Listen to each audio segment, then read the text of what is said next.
What is up, guys? It is Ethan Ryder with Soccer for Us Kids, U.S Kids. I am here to recap the first weekend of Premier League football, Week 1, so let's get right into it after a great weekend of soccer. The first game was Manchester United versus Leicester City. It was a good game that ended in a 2-1 win for Manchester United. The first goal was a penalty that was given in the first 3 minutes for a handball on a Leicester City defender. Pogba stepped up and slotted it home with ease. One of the best chances for Leicester City in the game was from new signing Maddison, who took a shot that was brilliantly saved by David De Gea at a close range. The second goal for Man United came from Luke Shaw after a hard angle volleyed finish in the bottom right-hand corner. A great goal for him and his first ever Premier League goal. Also, later on in the match, Vardy made it an interesting finish after a ball came up off the post and he headed it in from a very close range to make it 2-1. However, Man United continued to hold on with that 2-1 victory and came out victorious. Pogba looked very good throughout the game defensively, especially as he was very tall and defending with headers out of the box off of crosses and corner kicks. He did very well. Alexis Sanchez was a little underwhelming. He didn't play very well and he lost the ball the most out of any player on the field. That'll be an interesting thing to see, how stars like Paul Pogba and Alexis Sanchez can play together, not exactly being in the spotlight.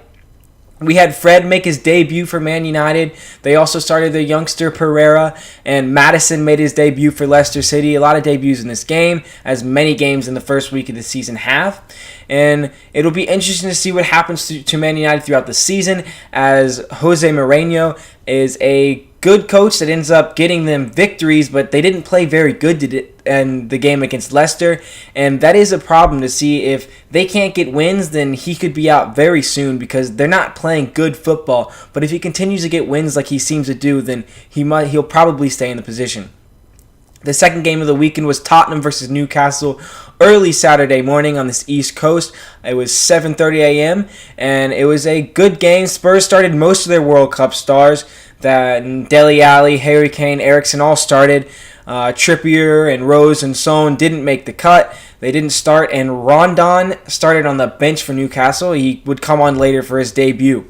Tottenham was very good in their build-up play. They were a little rusty, it would be expected of them, as most of their plays have been in the World Cup and not at their preseason. It was a very good first goal. It was a very fast goal, just like the game in the Manchester United game. It was in the 8th minute. It was a corner kick. Davinson Sanchez flicked on the corner kick, and Vertonghen put it in, and it was barely past the line. It must have been an inch or maybe even less, but goal line technology gave them a goal, and it was 1-0 to Tottenham early on. But right after, 3 minutes later, Matt Ritchie put in a delicious cross to Joselu, who flicked it on into the bottom right left-hand corner, and Newcastle had tied it up.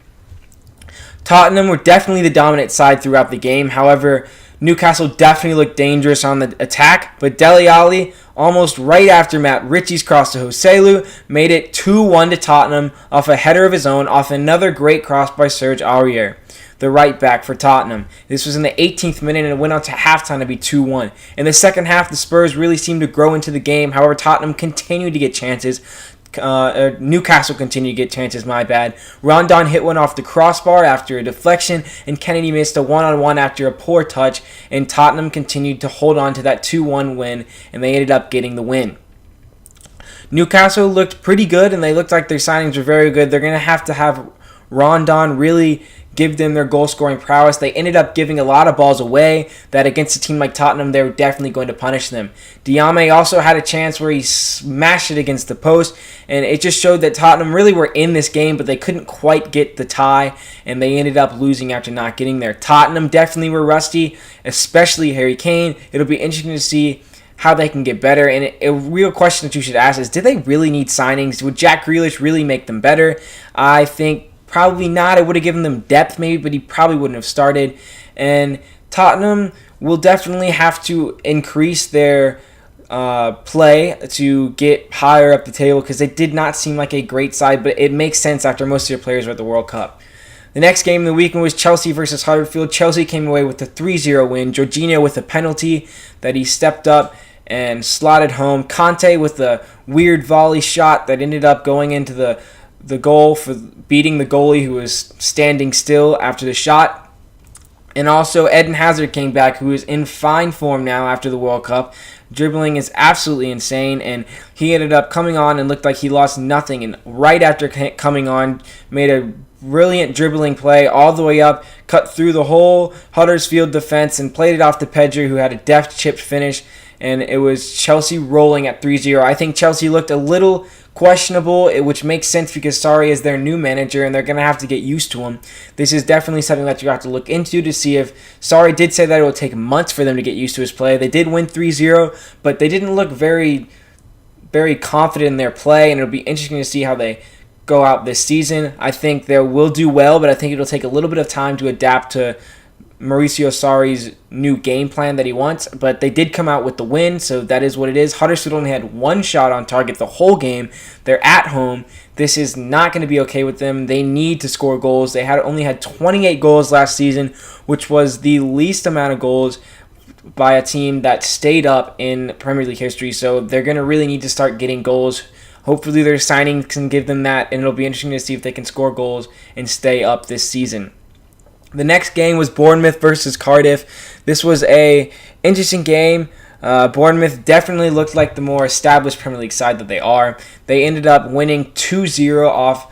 One goal came from Callum Wilson at the end of the game. He also missed a penalty early on, so that's very good for his confidence. And it'll be interesting to see what they can do. Ryan Fraser also scored a goal. Ryan Fraser was very positive last season whenever he played in a game.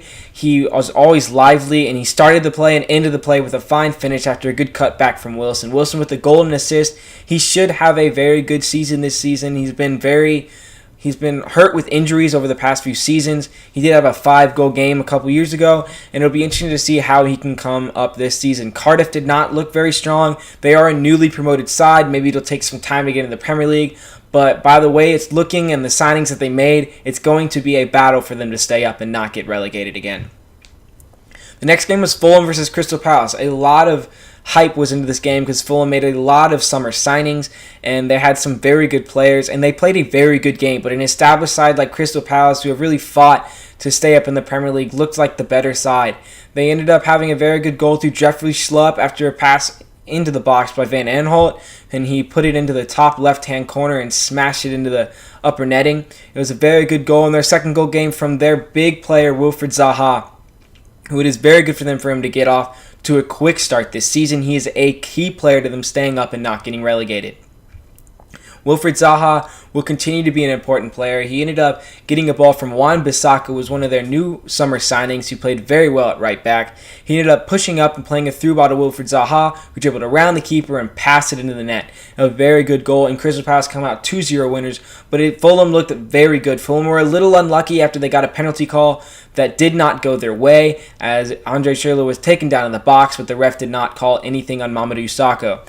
It was a good game, though, for Crystal Palace. They got the 3 points, and they won't care, but Fulham definitely should fight on, as they look like a very good side after their new signings. The next game was Watford versus Brighton, and this was a one-man show. Roberto Pereira absolutely took over this game. He had two very good goals. The first one coming from a corner kick where they played it up to the top of the box to him, obviously a training ground routine, and he smashed it in with a volley. The goalie could do nothing with it. He got a hand to it, but that was about it, and it went into the back of the net. His second goal was almost just as good. He came into the left side of the box, and he put a curling effort in the upper right-hand corner, and Watford looked very strong. Brighton looked a little weak. It'll be interesting to see how they fare this season. They didn't look very good, and they didn't make too many signings. They made some, and it'll be interesting to see how their signings can play in the Premier League, and it'll be interesting to see if they can stay up. Watford looked very good, though. If they can continue to score goals, if Andre Gray can maybe get into form, it'll be interesting to see how good they can be. The next game had a lot of hype in it as well. It was Wolverhampton. It was the Wolves against Everton, and it was a very big game. It was at the Wolves' home stadium, and Ruben Neves absolutely took the show as well as Richarlison. They both had a very good game. Neves with a goal and an assist, Richarlison with 2 goals in his Everton debut. Right off the bat, Richarlison got a yellow and then scored a goal through pure heart and will. It was a very good goal off a corner kick where he just reacted first after the first deflection. He put it in for his first Everton goal. It was a very good quick start for him, but then right after that, or not right after that, but later on in the half, Phil Jagielka got a red card in the 41st minute after he made a bad touch and then tackled a man cleats up, and the ref deemed it a red card. The free kick was taken 5 yards further than it should have been, but don't mind that because Ruben Neves absolutely smashed it into the upper right-hand corner. Pickford got a hand to it, but that was it, and it was into the corner for the Wolves' first goal in the Premier League this season. It was a very good goal for Ruben Neves, but however, later on, as the Wolves were dominating play, and they were playing so well, and Richarlison picked up the ball and had a brilliant solo goal himself as he dribbled through players and put it in the bottom right-hand corner, caressing it past the goalkeeper. After that, though, Ruben Neves got Wolves the 1 point that they got the Wolves a point after he put in a brilliant cross that Jimenez headed home, and it was a brilliant goal for the Wolves, and they ended up tying the game that they arguably should have won. They were the dominant side, and I don't think I've ever seen a team that have come up, a newly promoted team, that are so confident. They were going head-to-head against an established Premier League side like Everton, and I think that's something that'll be really cool to watch throughout this season, and the fans were really behind their team, and even after Everton scored, it seemed like the fans were expecting them to still win the game. It was a very good game, and it'll be interesting to see what Wolves can do. Everton will also be adding more signings, and to get a draw out of half the game playing with 10 men is a very good result. The next game was Liverpool versus West Ham. Liverpool absolutely annihilated West Ham. They couldn't do anything about Liverpool. West Ham looked like a strong side, but Liverpool were just that much stronger than them. The first goal was a Mohamed Salah goal. Who else? And the Egyptian king, as they call him, got a ball. Naby Keita had a darting run through the midfield. He played it to Andy Robertson, who put a sweet ball in with his left foot onto Mo Salah, who had a tap in it. And it was Liverpool's first goal of the Premier League season, and a lot of people would have guessed that it would have been Mohamed Salah. The second goal was a little bit of controversy, as Sadio Mane was actually a little bit offsides. It ended up giving them a 2-0 advantage at the end of the first half. Roberto Firmino dribbled through, dinked it through to Sadio Mane, who made no doubt about it with a rocket finish with his right foot after a quick swivel. It was a very good goal that put him up 2-0, and it'll be interesting to see how Liverpool can fare in the first half of games, as their defense hasn't been great throughout the year, but Virgil van Dijk is a very good acquisition, as well as Alisson, and these two players are hopefully making Liverpool's spine a lot better throughout the season. Liverpool had a very good third goal as well, as Liverpool got Mane to score on the swivel. And actually, that's my bad. The fourth goal was from Daniel Sturridge after he came on. It was 20 seconds after he came on. 5 seconds of competitive play. Off the corner kick after he came on, he tapped it in to give them the fourth goal. The third goal by Liverpool was Mane as well, as he got it in the right hand of the half, and they was dinked in, and Milner did very well to get to the baseline, and he clipped it in, and Mane finished with a tap-in. It was a very good goal, as West Ham switched off right before halftime. That was the second goal. The third was Mane's swivel. That's my bad. The game ended 4-0. Liverpool really showed a strong side. It was one of the most assertive games of this Premier League weekend, and they look like a very strong side, but West Ham shouldn't take too much out of this game. Fabianski made some very good saves, and their team looked like a very strong asset as long as they can gel well in the Premier League, and hopefully they can push on after this annihilating from Liverpool. Liverpool did very well. Liverpool are first place in the league. It was their 500th Premier League, or it was a very good win. They're top of the table. Liverpool are going to be, it's going to be interesting to see who steps up for Liverpool. They got a lot of new signings, but someone like Milner was just an absolute tank throughout the game, and it was a very interesting way of asserting himself, because there are a lot of midfielders that can get into the position, but Milner really showed that he is a strong player, either in depth or even starting. It was Liverpool, this was their fourth consecutive game scoring 4+ goals against West Ham, and that is one of a big achievement. It was 4 straight games of 4+ goals against West Ham. West Ham have not had a good time against Liverpool recently, and this was also a Liverpool game that gave them a a lot of things that can help them move forward and hopefully challenge for the title. The next game was Southampton versus Burnley. Southampton and Burnley played to a 0-0 draw. There were a lot of chances, but they couldn't quite finish, and that's kind of been the story of these two teams. Southampton can't quite finish that much. They got to hope Ings can maybe give them some of those goals that they've been lacking. They had a penalty shot at the end of the game as Ings got taken down, and they were a little unlucky not to get the call. Burnley played very well defensively, and that's their name of their game. They score a lot of goals as well. Sometimes they can get up the field, but sometimes they don't get up the field as much as they want. And so it'll be interesting to see if Burnley can score enough goals to help that defensive prowess that they have. And then the last game of the first Premier League weekend was probably the cream of the crop in Arsenal versus Man City, two hopeful top four contenders challenging each other. And Man City was just too much for Arsenal in the end of the day. Arsenal started their youngster Guendouzi, who is a new signing this summer. He's 19 years old. He played a very good game. It was a mixed debut for him, as some things were bad, some things were good, but it was an overall good performance by him. Raheem Sterling stepped up and scored his 50th Premier League goal of the season with the first goal for Manchester City. It was early on in the game. In the 14th minute, he fired it past Cech into the right-hand corner.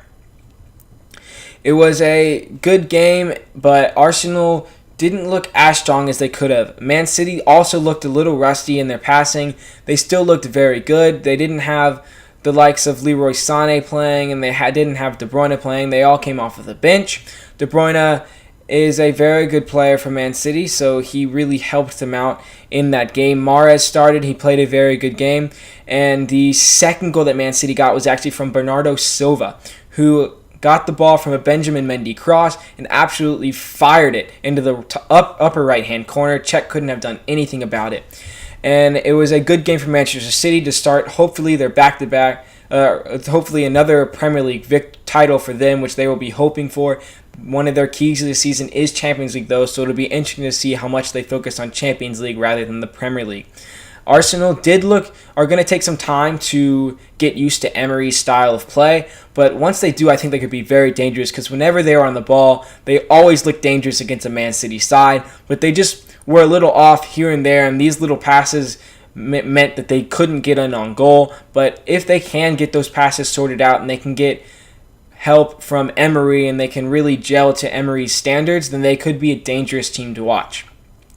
That was the first weekend in the Premier League. Liverpool are top of the table at number 1. Man City are looking good. Man United got a win, and a lot of the top teams got a win except for Arsenal, who had to play Manchester City. And it'll be a very fun season to watch. The newly promoted sides looks like very exciting sides to watch, and I hope you guys come back and watch Soccer for Us Kids again, and I will see you guys next time. Thanks for watching. I hope you guys hit the likes button and the subscribe button, and I'll see you guys next time on Soccer for Us Kids.